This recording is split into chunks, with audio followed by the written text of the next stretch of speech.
jërëjëf c'est toujours un réel plaisir de vous servir amis chers fidèles internautes de Sénégal 7 ñu ngi leen di nuyu kenn ku nekk ci sa tur ak sa sant di am mbégte bu baax di jàkkaarloowaat ak yéen ci seen plateau bi nga xamante ni mooy cloche nekk rek émission bi nga xamante ni min ngeen ko lool nag ci li nga xamante ni mooy sunu chaîne bi nga xamante ni toujours mi ngi essayer de joindre l'utile à l'agréable juste pour vous juste pour donner le meilleur ñi nga xamante ni tey li ñu doon ñoom ñoo ñu ko def alors le plateau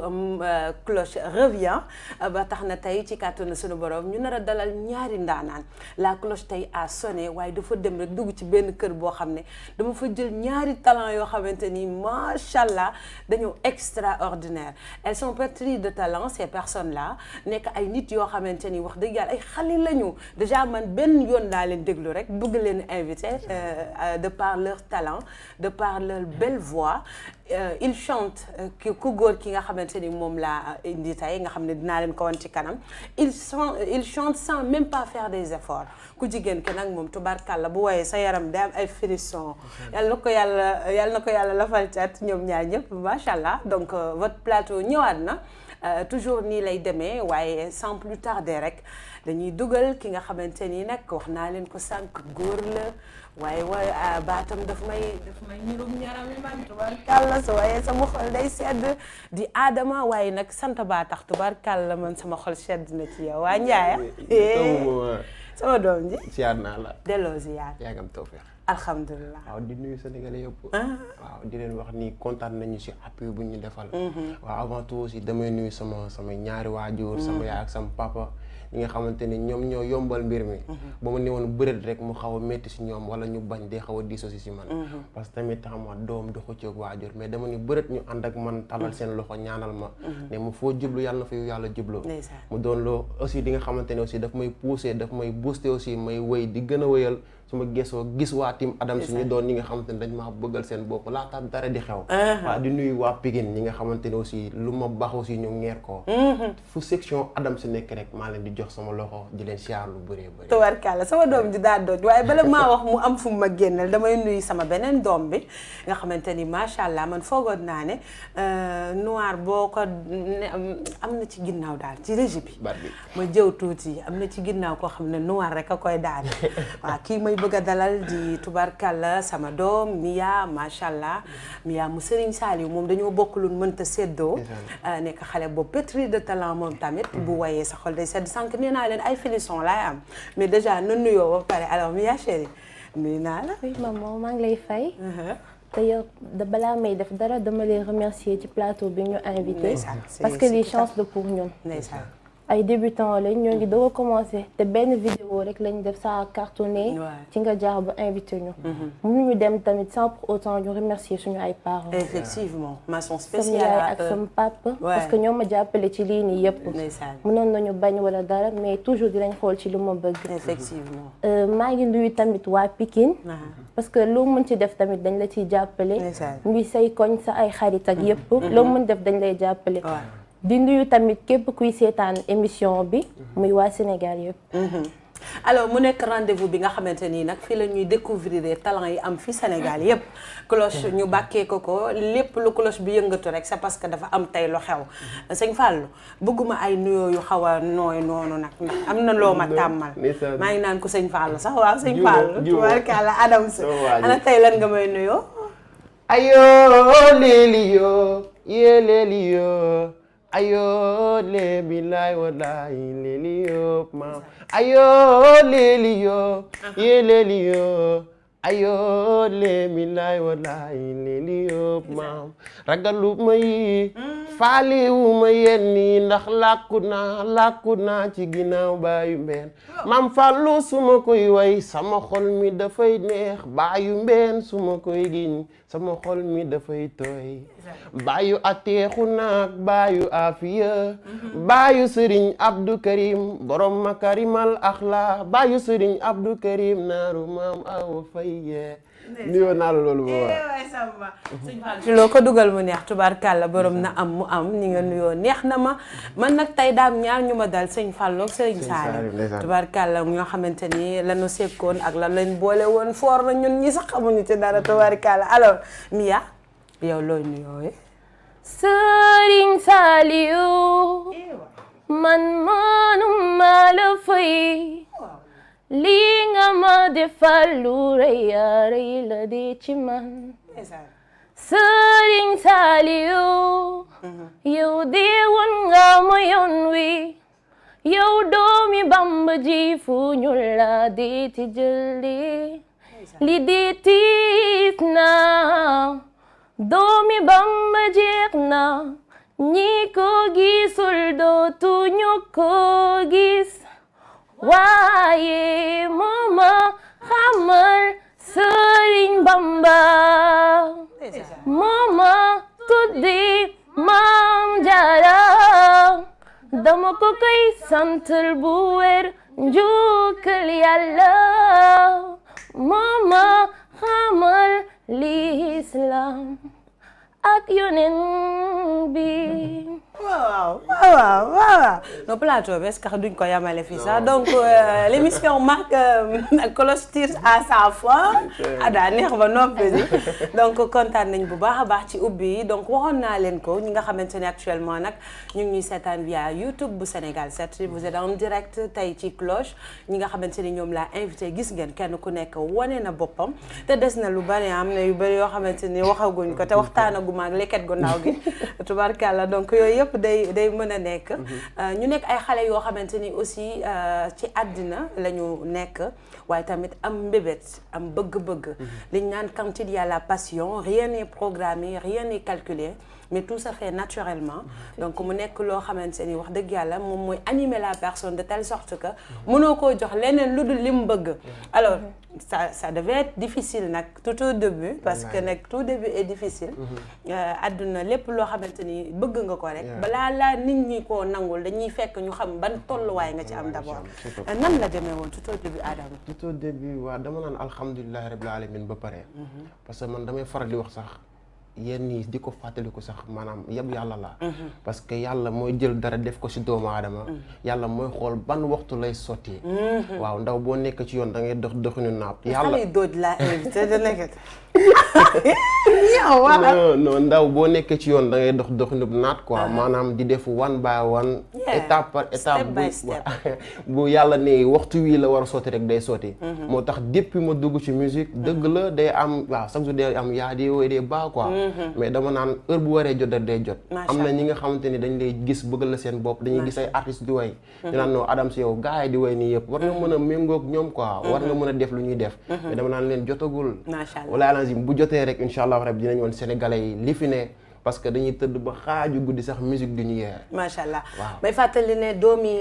fa nga xamante ni moom fa la bàyyeekoo du fenn fu dul Saint-Louis waaye bi mu ñëwee nag daal di doore fii Ndakaaru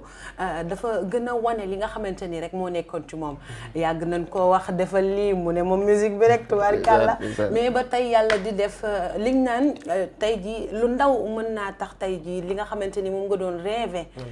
mag ñi sax dañ koo wax su ma juumul wut moo jafe mais am daa yomb donc lu mu ci mënti doon bu jotee yomb donc mu nekk lu am solo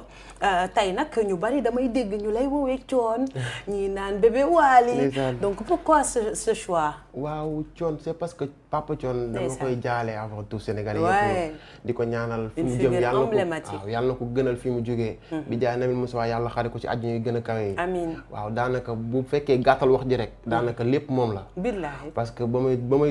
may yëg musique son laa doon déglu ba dem ba parceriser ko muy son Mama Diaga bi moom yàlla ko fi yàlla bàyyi ba si kanam sama yaay ju baax jooju noonu xam nga di ko ñaanal yàlla bàyyi ko fi yàlla mooy ko xolu muñ bu baax a baax parce que dafa ñàkk noom dafa ñàkk ki nga xamante ni maanaam waaw jafe na ñu koy gis fii ni Sénégal quoi doon maanaam ki nga xamante ni yàlla may na ko ba pare moom iñaanoon si yàlla li ko yàlla mayoon da ngay loolu doon tout tànk boo ko jegee dina la ne carrément live bi lii la ak lii ak lii xam nga waaw doon nag début bi ma jël ko bëggal ko sama bopp di déglu saawonam ba mën ko di ko doxee di ko waxee ndar gépp naan ma waa Thione xam nga ay romb sax xale yi naan la kaay nga ñëw ñu la wayal ma jox la lii wala taalibe yi di la may seen di la may ay ñaar dërëm ki juróom ngay way Thione ñu naan la Thione xam nga affaire bi doonoon loo xam te ne lu ma neex la ba loolu sax demoon ba commencé andi kii ak sama jàng xam nga sama yaay comme que jàng moo taxoon mu yóbbu ma Saint-Louis ak sama papa ñu ne pourquoi pas ma ñibbisiwaat ma ñëwaat di jàngaat fii xam nga waaw toog ba ci yaay rek musique bi ne la jógati jógaatal xam nga gars yi ma doon jàngee école praticien waa Pikine maa ngi siiraat waa école boobu noonu yëpp ñu doon aussi ñu baax ma fay jàngee quelque temps après rek maanaam lu nekk ci yow yàllaa ko si def nit mun si dara da nga wax sànq koo xamante ni c'est une figure emblématique def lu ne ci àddina laata mu fiy jógee waaye tamit bàyyi lu rafet nag ci ginnaawam tubarkalla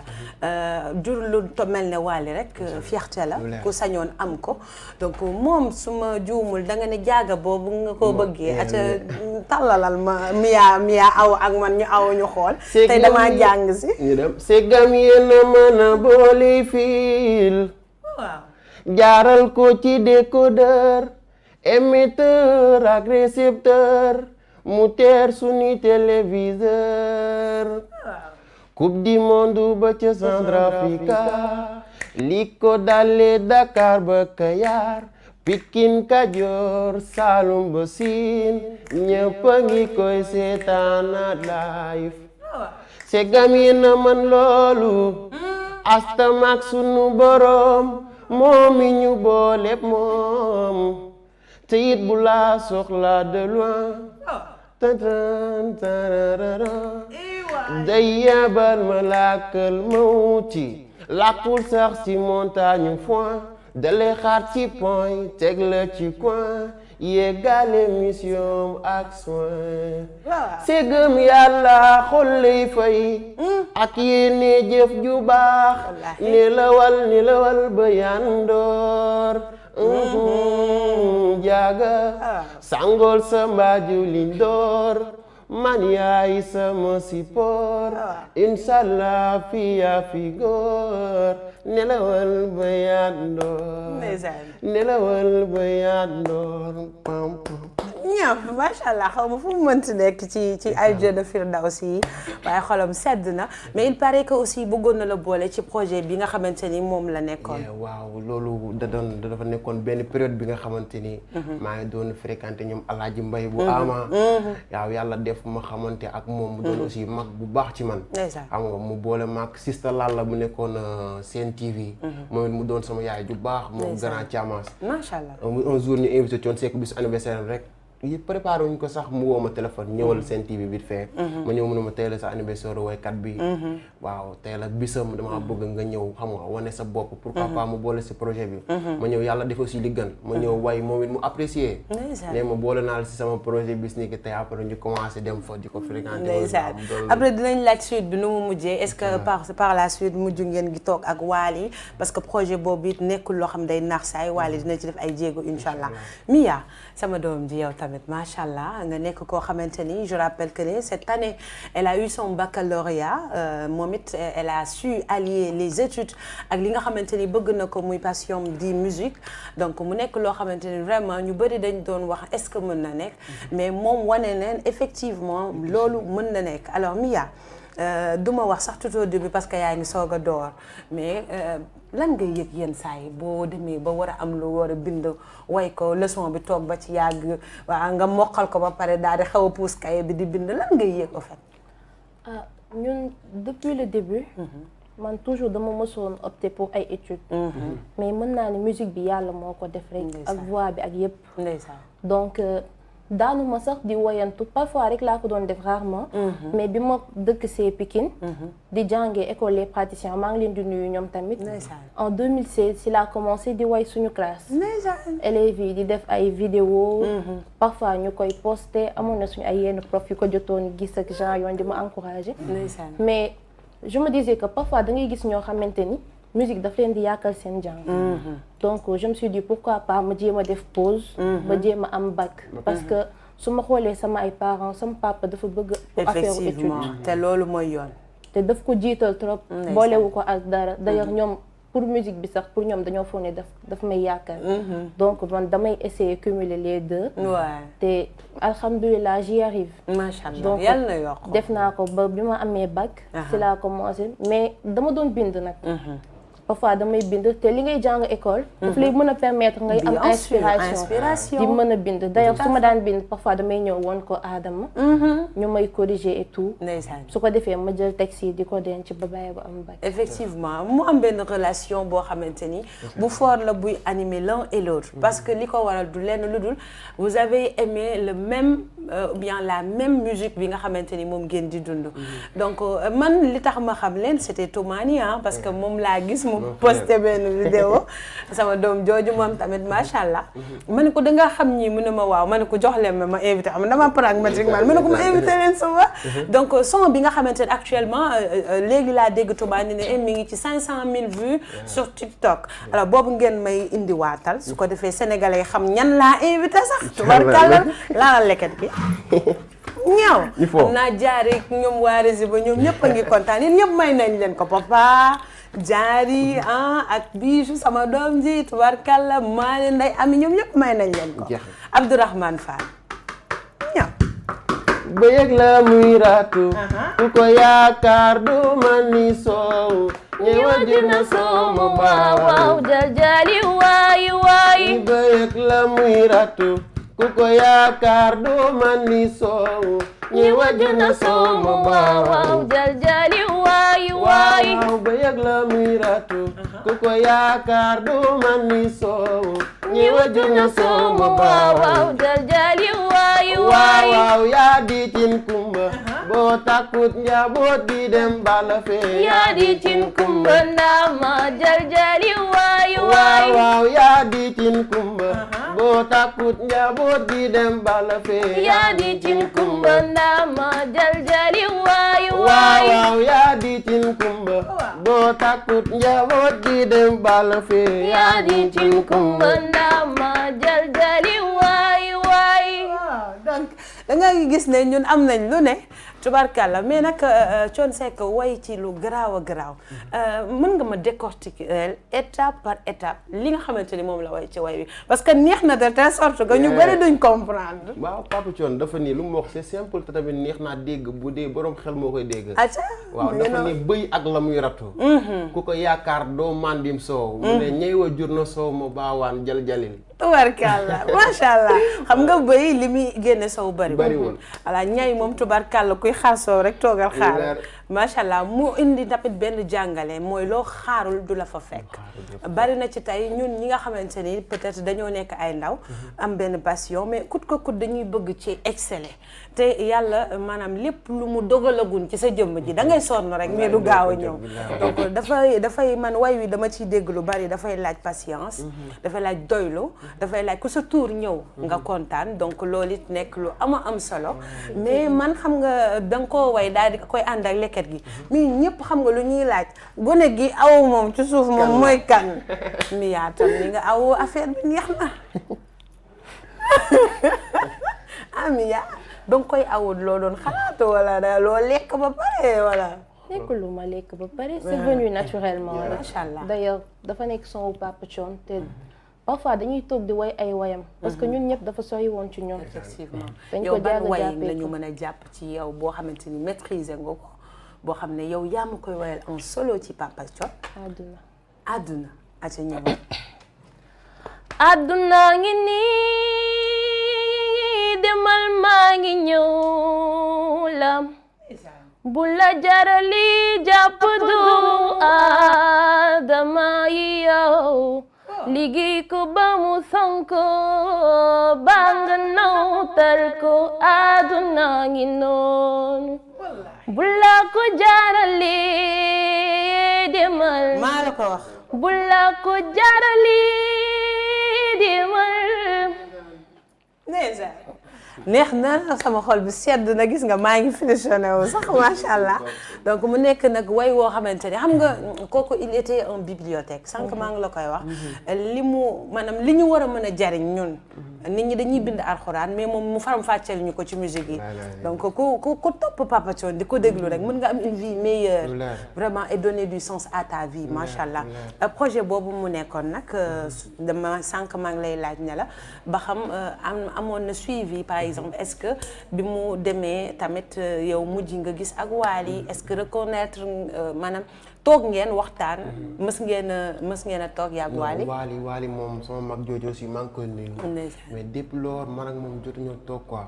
waaw dem nañ nag gaale Pape Thione Seck xam nga toog fa waxtaan ak ñi ñu fa fekk ñëpp si studio bi xam nga affaire yi commencé woon nañ dem waaw heure bu ñu wooyoo ñu dem parce que nekkul ñun kese ñoo fa nekkoon ñu bëri la dañuy toog ba sa tour ñëw ñu woo la mais après ñu commencé woon nañ dem après ñu dem ba benn moment après de kiiwatuñu quoi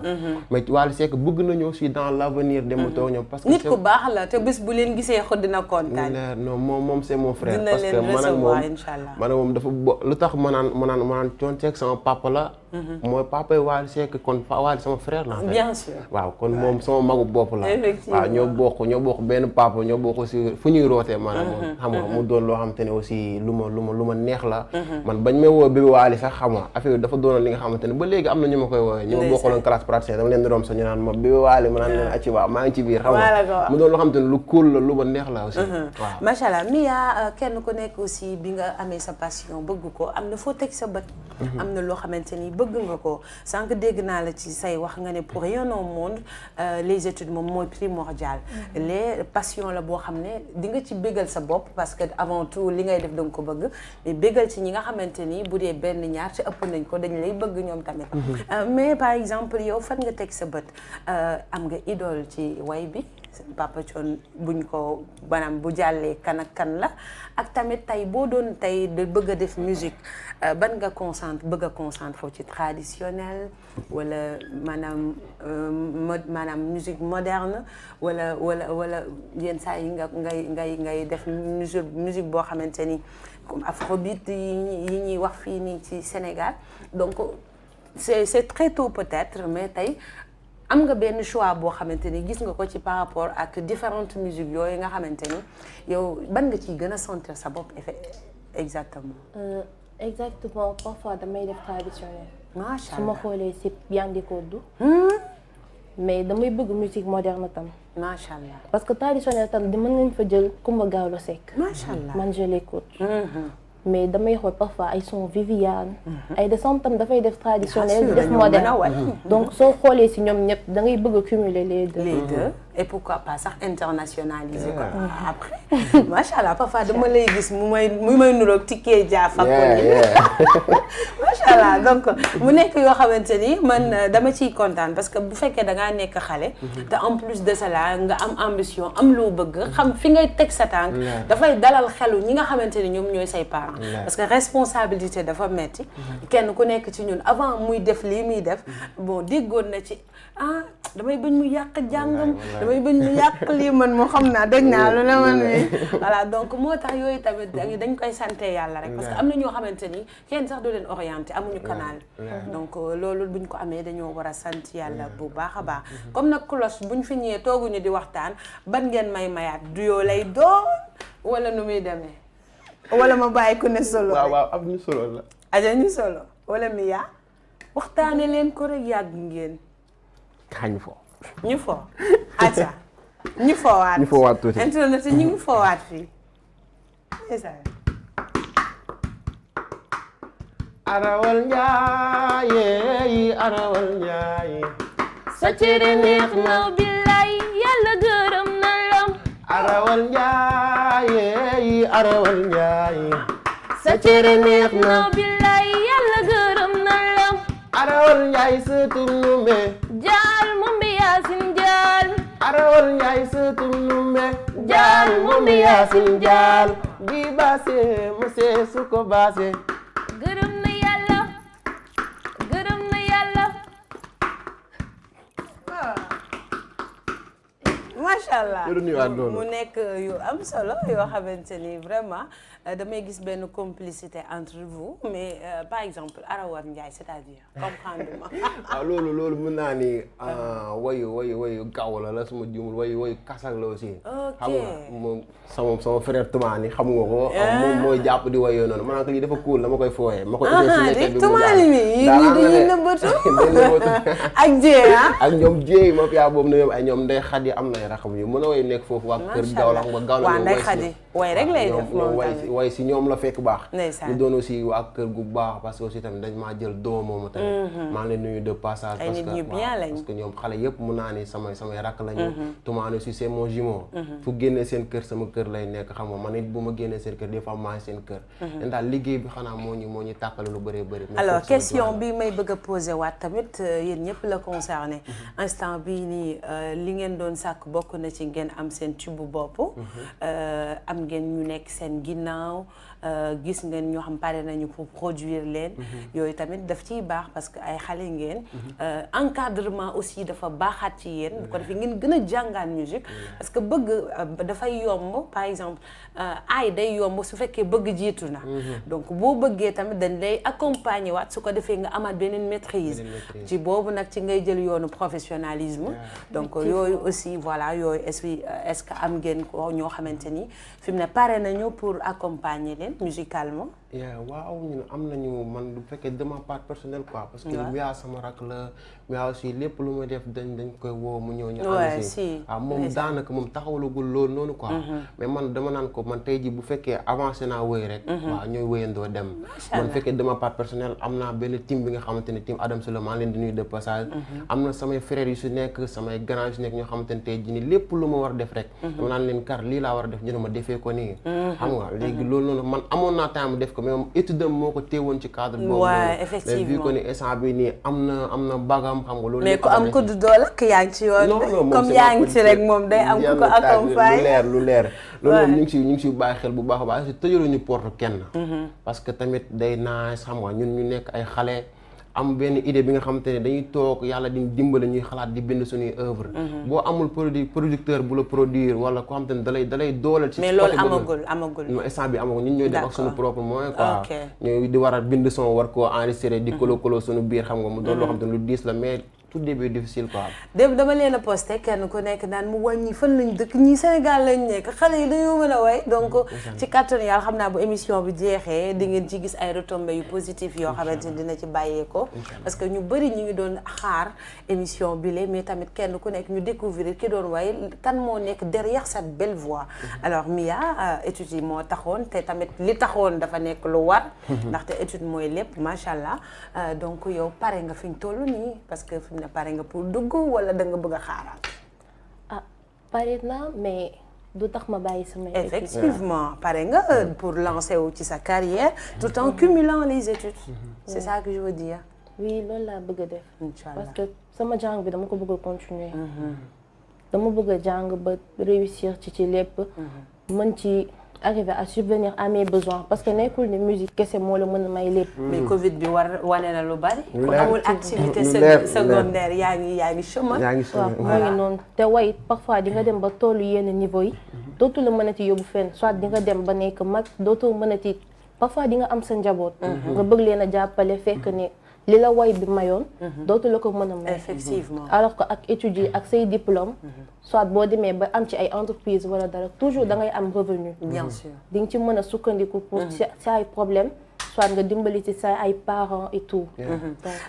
su ma juumul fi mu ne nouvelle bachelière la. donc ban branche nga bëgg a suivre actuellement. gestion des entreprises. très bien une gestion des entreprises. très bien waaye dugg nga ci lu compliqué yàlla na la ci yàlla dafa jàpp di nga calculer bay bëgg a dee mais noonu la gis nga àdduna. toujours da ngay xool li nga xamante ni peut-être yow moom nga bëgg nga def ko. parce que gis nga muy gestion ak muy série scientifique ak ñu bëri dañ koy daw mais man mii moom laa def donc nekkul loo xamante ni lu jaab la ay nit a koy def ay nit a ciy réussir ay nit ñoom ñoo ciy tey samp seen entreprise. alors mu nekk yu am solo yoo xamante ni tamit dafa mat a bàyyi xel en tout cas man kontaanoon naa bu baax tey invité leen sama xol sedd na bu baax a baax. xam naa ci kàttanu yàlla dans pas longtemps rek dinañ dajewaat fekk nag succès bi gën a yaatuwaat ci kàttanu sunu borom ñuy dégg Adama fu nekk di dégg Mia fu nekk su ma leen woowee sax non moment tey xam ne da ngay xaar quoi parce que man damaa jàpp quoi voilà donc yooyu yëpp yàlla na ko sunu borom yombal ci barki Cheikhul Khadim Serigne Touba. alors avant ngeen di tàggoo rek xam naa kenn ku ne damay mayaat beneen xam nga man damaa bëggee way nag kenn ku ne mais damay mayaat beneen ñu def suñu benn mot de la fin dans l'ensemble soog a tàggatoo tey. dafa amoon di ma dugg ci ni ma mel tay ba tay jile nobil bu dëggu fu ma koy jëlee teew sa gàlle ñu ni ma danga gaaw ma wala téléphone ni jëluloo maa ngi lay laaj di ngi xuloo ma xool ba xool baby xool ba xool xam naa ni jibuloo soo ma diggaloon ñu romb fii may loo ba. Macha Allah alors Mia tey boo may mayaat yow it. mbëggeel du yow du man. maa la wax lii. buur bi yàlla la. du daw du toxu du lakkatoo. kii moo bari doole. ndax da lay jooyloo. di la reeloo. yow danga naan kii dafa dofal dafa mande. chérie I love you. macha allah mu nekk yu neex a neex macha allah fii nag ñu gis fi Sénégal ay yenn maison yoo xamante ni parfois dañuy organiser genre challenge xool les meilleurs boole leen ci lu ci mel ne Sen Petit Gallé ren ñu daal di jëloon les meilleurs daal ci maanaam jëlaat ñi nga xamante ni ñoom ñooy meilleurs regroupé waaw merci moo ba daa dem xam naa jóobeen yee toog sama wet voilà regroupé leen indi leen fii mës ngeen a tenté dugg ci wala et qu'est-ce que ça vous fait boo leen di gis ñooñu di way parfois peut-être yéen a demul vers eux wala soit peut-être yàlla moo dogal ne yéen da ngeen a war a demal seen bopp bu ko defee ñun tamit ñu xam. waaw man mës nga dugg ci Sen Petit Gallé. non mësuma dugg. d'accord mais ànd naa liggéey ak ñi fa dugg. d'accord ku ci mel ne waaw naa ni Mariama Diak moom représenté woon na Sen Petit Gallé. d'accord di représenté Dakar banlieue quoi. d'accord après moom Néné Gallé moom mu ngi fa nii sama doom ji maa ngi ko nuyu borom Thiaroye. moom tamit daan na ñëw si man di ma fréquenté ñuy répétandoo yàlla def aussi mu dem ñu jël ko. mais man moom de ma part personnelle. musuma tenté pour dem fa. d'accord parce que dama ne woon man xaaral ma toog rek nekk ci sama self làqatu sama doo ko di bind. ñu dem ba si kanam quoi dinaa génn ñëpp. macha allah ci kàttanu sunu borom sa yàlla mën na ko dogal. Mia yow est-ce que mës nga tenté dugg Sen Petit Gallé. oui mës naa ci tenté. ok demoon naa benn présélection. mais yàlla def kenn jëluma. donc ma ne pourquoi pas parce que gis naa ñoo xam ne jaaruñu Sen Petit Gallé. waaw te réussir nañ soit parfois dañ leen di ëpp sax niveau. bien sûr ma ne pourquoi pas ma dem bokk ci ñoom. effectivement parce que di topp toujours di dem di compétir. genre yooyu à la fin daf lay tardé. te sax kenn ku nekk da nga am sa wàll. am na ñoo xamante ni dañoo war a bokk am ñoo xamante ni yàlla moo leen war a bàyyi ñu demal seen bopp. parce qu'il fait partie des missionnaires yoo xamante ni dañoo war a mener seen propre chemin. en tout cas ça a été un plaisir tey dalaloon sama ñaari doom yi Adams ak ki nga xamante ni mooy Mia. la tax ñu invité leen tey bokk na ci benn son Papa Thione bu ñu reprendre mu nekk ci sur TikTok actuellement am na plus de 500 000 vues nit ñi di ko jëlaat di ko riposter ñuy laaj ñi ñan lañ woon moo taxoon Sénégal 7 daal leen ko indil bu ko defee ngeen découvrir ko ensemble macha allah alors Adam su kontaan naa. bilaay maa la gën a bëgg sama xol sedd na ñoo la gën a bëgg lool li ci des yàlla na barkeel. allahumma amiin ñu bokk lépp waaw di profité waale di nuyuwaat waa Pikine. du ma taay si di leen nuyu di aussi di demaat ba Ndar di nuyu ñi nga xamante ne aussi ñoom ñoo ma tettee. parce que li la dal fu mu la dalee. xam nga waaw foofu noonu war nga koo mën a bàyyi xel quoi. waaw te lépp Ndar la ma dalee maa ngi siyaar waa Ndar gépp daanaka Ndar man Pikine laa juddoo mais Ndar laa passé sama waa Ndar dañuy civilisé xanaa moo tax sama doom di civilisé non ñun ay taalibe lañ ay daara mu may saf bu baam noonu xaw xale moom la ñu waaye bu mel ni Edu sama xarit boobu Edu maa ngi koy siyaar waa gars yi moom lañ may mbalagee fan yëpp Pikine surtout xam naa émission bi jàllee nag du ñàkk ñu lay cokkaas waaye nag yow da ngaa yor carrière ok yow nekk ci yoon mooy sa tàggoon waaw di nuyuwaat aussi sama yaay ak sama papa waaw di waxaat alhamdulilahi rabbil alamina di kontaan si ñi ma wër ñëpp ñi nga xamante ni heure boo leen ne kar lu mu guddi guddi ñu bàyyi seen ite ñëw waaw di doxantu ba Cité Sotiba di nuyu sama mag sama xarit waaw daanaka moom mooy sama lépp muy acteur xam nga lu ma bëgg soo ba jant soo da ci dox waaw di demaat ba Cité Police Finale foofu mooy sama lieu de fréquentation di nuyu Vieux la mi nga xamante ni du taay ci samay mbir waaw lépp lu ma bëgg soo ba jant soo aussi moom mu ngi si ak ñeneen ku ma limul rek damaa juum waaw di jël nuyoo bi nag di ko teg ci ku gën a mag waaw mu yegg ba ci ku gën a ndaw incha allah. tubaarkàlla macha allah alors yàlla di leen defal tawfeex Mia chérie alors ñun kontaanoon nañ recevoir la vraiment mais man maa ngi remercier particulièrement sa papa ndax wax dëgg yàlla ku baax la Serigne ñu ngi koy ziyaare bu baax a baax yàlla na ko suñu borom lépp lu muy yéene ci yow rek nga mottalil ko ak njaboot gépp ci barki Nabil Moustapha ndax vraiment kontaan nañ moom xam na man xam naa suñu xool sedd na ak sa frère Khadim ñu ngi koy nuyu di nuyu bu baax tamit Adama mi nga xam ne moo tax ma mën la jot ak sa petite sœur bi nga àndal ak Toumani maa ngi koy remercier général voilà donc lan ngay tàggoo tey donc damay remercier ñëpp. waaw di remercier sama papa moom mi ma bàyyi ma ñëw fii. effectivement ak sama yaay di remercier tam sama mag bu góor bi Khadim authentique. parce que dama koy sonal trop. parfois su ma bindee maa ngi koy yónnee dama bëgg a def lii dama bëgg a def lee surprise laa ko def wala lii. te dama koy sonal d'ailleurs tey dafa jóge bu fi muy liggéeyee ñëw ba fii. billaay ndeysaan ak sama petite sœur bi ànd ak man tamit. di nuyu suñu waa kër sama rekk yi. yi ma fa bàyyi waa Pikine sama xarit yi yëpp. maa ngi leen di remercier parce que toujours tamit dañ may encourager. soo bëggee way duñ nekk di la jéem a kar wala genre yooyu mais toujours fu ñu toll dañ naan la kii yaa ko daa ko way wala kii mën nga mel ni moom wala genre yooyu noonu te loolu lépp ay source de motivation la ko effectivement te loolu lépp c'est grâce à eux donc dama leen di remercier bu baax. macha allah mi ngi noonu émission cloche la woon ñu àndoon ci ak sama ñaari doom yi nga xamante ni kenn ku ci nekk révélation la te boo leen ci maanaam boo leen ci làmbe rek di ngeen ci xam dara parce que xale yi dañuy woy sans hésiter tubarkalla yal na leen yàlla defal jàmm nii rek lay demee nag ci cloche chaque jour bu ñu gisee koo xamante ni mérité na te ñëpp sax ñoo am mérite boobu noonu ñu indi leen parce que luy nelaw ci nit rek bu sañoon ñu yel ko donc buñ ko gisee rek dinañ leen indi fii ci plateau bi waxtaan ak yéen échanger bu ko defee ba ci kàttanu suñu borom ñu def ko yëfi Serigne Touba rek wax dëgg yàlla à part Papa Thione ñàkkul ne yenn saa yi nga gis keneen ko xam day way mu daaneel la waaw lu leer ci mel ne kat ñëpp waaw sans exception waaye am na ñoo xamante ni daal ñoo lay wëndeel non dama naan ñëpp parce que bu may déglu musique ak kullu kuy koo mënti doon sooy waay li may yëg maag yàlla doom ko xam billaahi man il suffit que yow mii xam nga doo waykat mais boo yëkkatoon sa baat di way sama seer de pouli da nga koy séen mu commencé génn maanaam j'aime la musique maanaam ko mënti doon moo tax ku koy mënti def na neex rek aca kon tànnal ma ci ñoom ñëpp ci loo bi nga waxal ma ci woyal ma ci kenn koo xam ne na juy rek na neex ma internet yi gën a bëgg yee après mi yaa waaj moom it ba tubaab bi jaaxli ba jaaxli dafa ni ko Bamba yi mu ni ko Mbàkke mu ni ko yaa ne woon doo tooñ sa borom te doo tooñ sa morom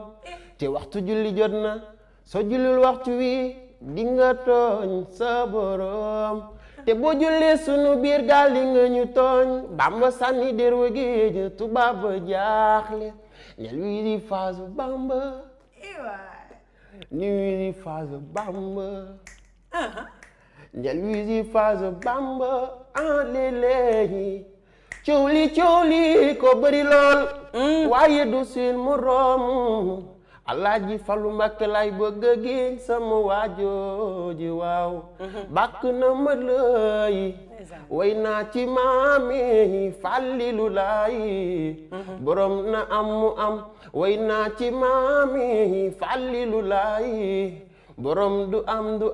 Sëriñ Bamba mooy sa baayi soxna Jaara mooy sa maam ni way naa la giñ naa la baayu Sëriñ Afiya tubarkalla kenn du Cheikh Abdou Karim Mbacke borom Makarimal Akhlaq tubarkalla ñu ngi nuyu waa Ndindi yëpp nag ñu ngi leen di kontaane Mia fan nga may génneel ndax gis nga fii la émission bi mosuma koo def muy jeex ñu ne mën a continuer xale yi dañ leen a bëgg asa lan nga may at yow tamit ñuy wax sëñ Fall bu kan ci bu xam mu xam mel ñaan bu kan bismillahi ci barkeb Cheikh Falilu mi buur yàlla doli ñëw ay makaama yàlla ku mel ni Cheikh Fallu Mbàkke ci dunya ki dootu fi am te dootul am ci mim réew liir na yàlla xoolal ma Tuuba ba armeer ya moo ko yaatal kooku moo ko tiraay wi tatacaat billahi macha allah bu yàggee sax du baax parce que man mii maa ngi bëgg a tuur ay xéewal en tout cas kontaan nañu suñu xol sedd na papa mën naa tëj waa def ma siñ rek ba xam mën naa tëj man pare naa donc en tout cas kontaan nañ bu baax merci à nos chers fidèles internautes ñi nga xamante ni booba tey ñu ngi toog di seetaan émission bi di cloche suñu xol seddoon na bu baax à toute l'équipe de réalisation ñoom it ñu ngi leen di remercier ku ci mel ni papa ku ci mel ni Abdourahmane Fall Bijou ñi nga xamante ni ñoo nekk ci studio ba ñëpp ñu ngi leen di kontaane di leen remercier sama doom yi maa ngi leen di ñaanal li nga xamante ni moom ngeen bëgg suñu borom yàlla na ko mottali yal na leen yàlla defal yàgg yokk tekki jariñu te ngeen di jariñ ñëpp di leen yuril di leen yuppil di leen yaatalal ba ngeen yeggaleeg seen sago ci barki Nabil Moustapha alors nii rek lay demee toujours ci seen émission cloche Mia la woon ak ki nga xamante ni mooy Adams su ko defee rek ngeen ma dénk naa leen ko yéen ñëpp su ko defee yéen it ngeen jàppale sama doom yi producteurs yi naaw leen commencé leen encadrement yi dina ñëw parce que xale tamit bu bëggee benn affaire ça ne veut pas dire que bëgg na ko rek ba xam ne lépp donc dañ leen war a accompagner waat képp ku ci paree na ci def te yàlla tax jàppale leen en tout cas man personnellement naa ko def sama liggéeyu bopp ma ak Toumani ñu chargé de com ak sama xarit bu bare ci ginnaaw donc ci kàttanu yàlla dina mottali yépp bu soobee suñu borom kontaan nañu merci beaucoup peace and love et passez une excellente soirée.